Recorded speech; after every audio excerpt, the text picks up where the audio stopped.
বাইকে বসেই কথা বলি এবার। হ্যাঁ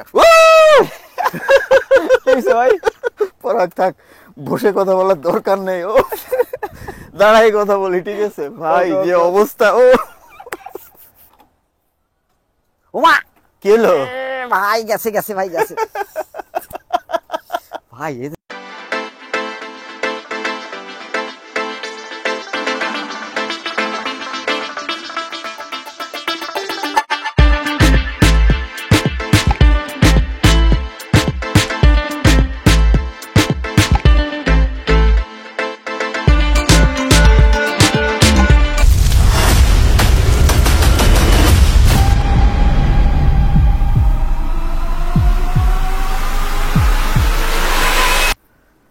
আজকে আবার এই ইয়ামাহা এফজেডএস ভার্সন 2 নিয়ে কথা বলতে আসলাম। এই বাইকটা নিয়ে বেসিক্যালি আর কোনো রিভিউ দেওয়ার বা এই বাইকটা কেন ভালো বা ভালো কি খারাপ এটা বলার আসলে আর কিছুই নাই। তারপরেও এই বাইকটা নিয়ে আজকে কি বিষয়ে কথা বলতে আসছি আপনারা অলরেডি বুঝে গেছেন যে আজকের টাইটেল বা থাম্বনেইল দেখে। এই বাইকটা বর্তমানে এবিএস প্লাস হায়ার সিসির যুগে এই বাইকটা কেনা উচিত হবে কি হবে না এই বিষয়ে আজকে কথা বলবো। তার আগে এই বাইকটার যে মালিক, এই মালিকের সঙ্গে একটু আপনাদের পরিচয় করিয়ে দিই। পরাগ প্লিজ একটু আসো।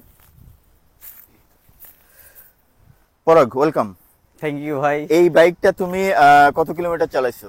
এটা চালাইছি ভাই 1,07,000 কিলো। 1,07,000 কিলোমিটার। এই বাইকটা নিয়ে কোন কোন জায়গায় তুমি ট্রাভেল করছো? এটা ট্রাভেল করছি ভাই সাজেক দিয়ে শুরু করছি আর টেকনাফ সারভাং বিডি পর্যন্ত শেষ। সাজেক রাঙামাটি খাগড়াছড়ি বান্দরবান মানে হিল ট্র্যাক পুরো ফুল ঘুরছো? ফুল ফুল কভার। 1,07,000 কিলোতে এই বাইকটা তোমাকে কখনো হতাশ করছে?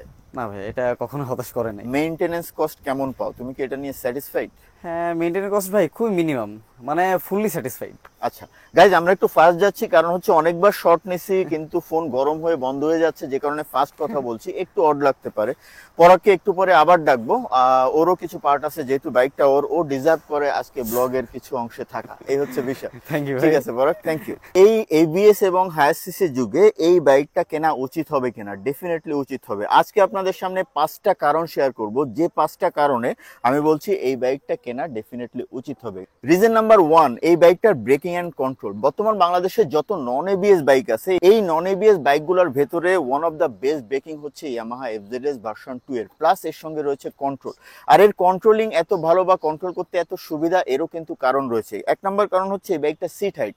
এই বাইকটার মালিক পরাগের হাইট হচ্ছে 5 ফিট 5 ইঞ্চি, আর এই বাইকটা সিট হাইট হচ্ছে 790 মিলিমিটার। সো 5 ফিট 4 থেকে 5 ফিট 6 বা তার উপরে হলে এই বাইকটা খুবই কমফোর্টেবলি কন্ট্রোল করা যায়। এটা হচ্ছে এই বাইকটার একটা বড় দিক। আর একটা বড় দিক হচ্ছে এই বাইকটার ফ্রন্ট সাসপেনশন। ফ্রন্ট সাসপেনশন যেহেতু 41 এর, ইভেন বাংলাদেশে হায়ার সিসি বাইক যে দুইটা লঞ্চ করছে, হিরো কারিজমা এবং পালসার N250, ওগুলোর ফ্রন্ট সাসপেনশনও কিন্তু মাত্র 37 এর। বাট এই 150 সিসির বাইকের ফ্রন্ট সাসপেনশন 41 ফ্রন্ট সাসপেনশন হওয়ার কারণে এই বাইকটা থেকে আপনি স্টেবিলিটি ভালো পাবেন, প্লাস ব্রেকিংও আপনি ভালো পাবেন। সো ওভারঅলি ব্রেকিং অ্যান্ড কন্ট্রোলের রাজা বলা হয় এই ইয়ামাহা এফজেডএস ভার্সন 2 কে। রিজন নাম্বার 2, সেটা হচ্ছে ওয়েট ডিস্ট্রিবিউশন। একটা বাইকের ওয়েট যতটা ইকুয়ালি ডিস্ট্রিবিউটেড হবে, ওই বাইকের ওভারঅল পারফরমেন্সও তত নিখুঁত হবে। ওয়েট ডিস্ট্রিবিউশনের উপর ডিপেন্ড করে একটা বাইক থেকে একটা রাইডার কতটুকু কনফিডেন্স পাচ্ছে, ব্রেকিং সাসপেনশন কত ভালো পাচ্ছে। ওয়েট ডিস্ট্রিবিউশন ভালো মানে একটা বাইক কতটা ইকুয়ালি ডিস্ট্রিবিউটেড। অনেক বাইক আছে পেছন দিকে ওয়েট বেশি, অনেক বাইক আছে সামনের দিকে ওয়েট বেশি, বাট ইকুয়ালি ডিস্ট্রিবিউটেড যদি হয়, সেক্ষেত্রে ওই বাইকটা থেকে আপনি ব্রেকিং ফিডব্যাক বেস্ট পাবেন, প্লাস সাসপেনশন ফিডব্যাক ভালো পাবেন। ওভারঅল পারফরমেন্স একটা বাইক থেকে আপনি বেস্ট পাবেন যদি ওই বাইকটার ওয়েট ডিস্ট্রিবিউশন ভালো হয়। আর বর্তমান বাংলাদেশে যত বাইক আছে তার ভিতরে one of the best weight distribution হচ্ছে ইয়ামাহা এফজেডএস ভার্সন 2 এর। 3 নম্বর কারণ হলো এটার মাইলেজ। সিটিতে এই বাইকটা দিয়ে আমি পাচ্ছি 45 মাইলেজ, আর হাইওয়েতে পাচ্ছি আপনার 50 থেকে 55 পর্যন্ত। আরেকটা কারণ হলো এই বাইকটার ফিউল ক্যাপাসিটি 12 লিটার।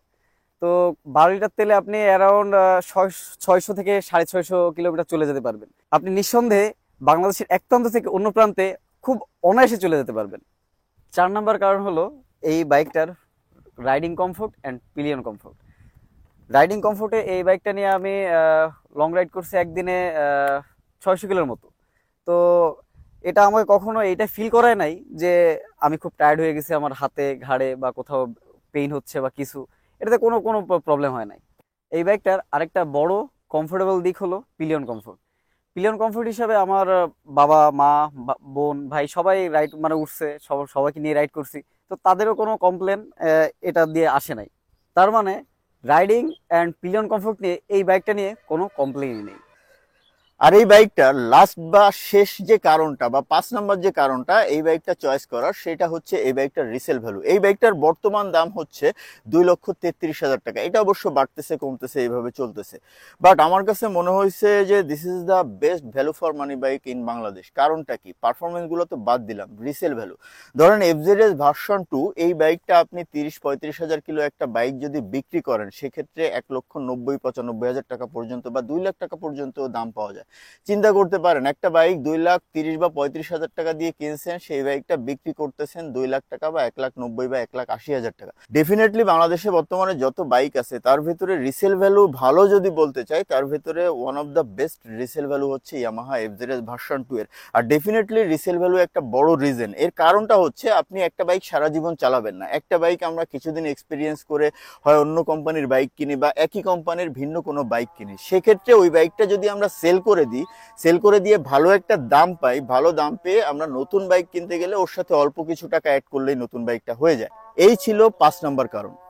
সো এই ছিল আমাদের 5টা কারণ, যে কারণে আমরা বলছি যে এই বর্তমানে এবিএস বা হায়ার সিসির যুগেও এই 149 সিসির নন এবিএস এই বাইকটা আপনার কেনা উচিত হবে।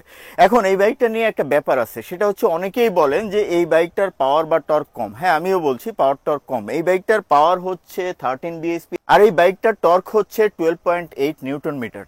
এই বাইকটার পাওয়ার টর্ক একেবারে যে কম সেটা বলা যায় না। এখন অনেকেরই কমপ্লেইন থাকে যে এই বাইকটা নিয়ে হাইওয়েতে ওভারটেকিং করতে গেলে প্রবলেম হয়।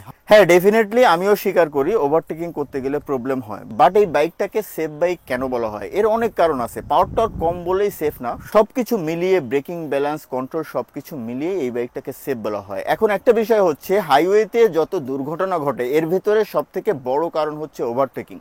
সো 1 নম্বর বিষয় হচ্ছে ভাই ওভারটেকিং আপনার কেন করা দরকার। আর একটা বিষয় হচ্ছে ওভারটেকিং করাটা কিন্তু একটা স্কিল বা ম্যাচিউরিটির ব্যাপার। একটা স্কিলড রাইডার কিন্তু যে কোনো বাইক নিয়ে সেফলি ওভারটেক করতে পারে। আর যদি স্কিল বা ম্যাচিউরিটিতে ঘাটতি থাকে, সেক্ষেত্রে কিন্তু আপনাকে GSX-R R15 বা 250 সিসি বাইক দিলেও ওভারটেকিং করাটা আপনার জন্য চ্যালেঞ্জিং। আর সব থেকে বড় ব্যাপার হচ্ছে হাইওয়ে অ্যাক্সিডেন্টের সব থেকে বড় একটা কারণ হচ্ছে ওভারটেকিং।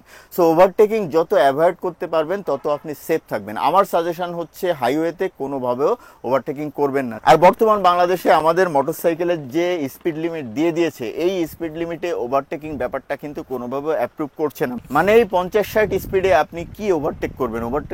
ওভারটেক করার কোনো প্রয়োজনই নাই। সো আমরা কনক্লুড করতেই পারি এটা বলে যে বর্তমান বাংলাদেশে এই এবিএস বা হায়ার সিসির যুগে এই বাইকটা এখনো কেনা উচিত হবে। কারণ আমরা যে 5টা কারণ বলছি, এই 5টা কারণই যথেষ্ট। যে 5টা কারণ একটা বাইকারকে ইনফ্লুয়েন্স করতে পারে এই বাইকটা চয়েস করার জন্য। ডেফিনেটলি এটা কোনো স্পন্সর্ড ভিডিও না, কেননা ইয়ামাহার প্রশংসা করলে কিছু গ্রুপ আছে দেখি বলে ইয়ামাহার দালাল বা এই টাইপের। ভাই ফ্যাক্টটা হচ্ছে যেটা ভালো সেটাকে ভালো বলতে হবে, যেটা খারাপ সেটাকে খারাপ বলতে হবে। আর এই জন্যই হয়তো আমার চ্যানেলের গ্রোথটা একটু কম পড়াক, তাই তো? এটার একটা কারণ আছে। কারণটা হচ্ছে, ধরেন আমি ইয়ামাহার একটা ব্লগ করতে আসলাম বা যে কোনো একটা বাইকের একটা রিভিউ করতে আসলাম, ওই বাইকটা কারা ইউটিউবে দেখতে আসেন? যারা ওই বাইকটা পছন্দ করেন। তো আসার পরে যখন দেখেন যে এই বাইকটার 5টা খারাপ দিক আশিক ভাই বললো, তখন আশিক ভাইকে আর আপনার ভাল লাগে না। সো ভিডিওটা আপনি দেখবেন না, প্লাস চ্যানেলও সাবস্ক্রাইব করবেন না। বাট এটাতে আমার কিছু এসে যায় না। আমি যেটা ভালো সেটা ভালো বলবো, যেটা খারাপ সেটা খারাপ বলবো। আপনাকে ইনফ্লুয়েন্স করার জন্য আমি ব্লগ করতে আসি নাই, এটা হচ্ছে বড় ফ্যাক্ট। তাহলে আজকের মতো রাখছি, এটাকে বিদায় দেওয়ার কোনো সুযোগ নাই। এটা নিয়ে আমরা এখন যাব। টাটা, বাই বাই, পরাগ। তারা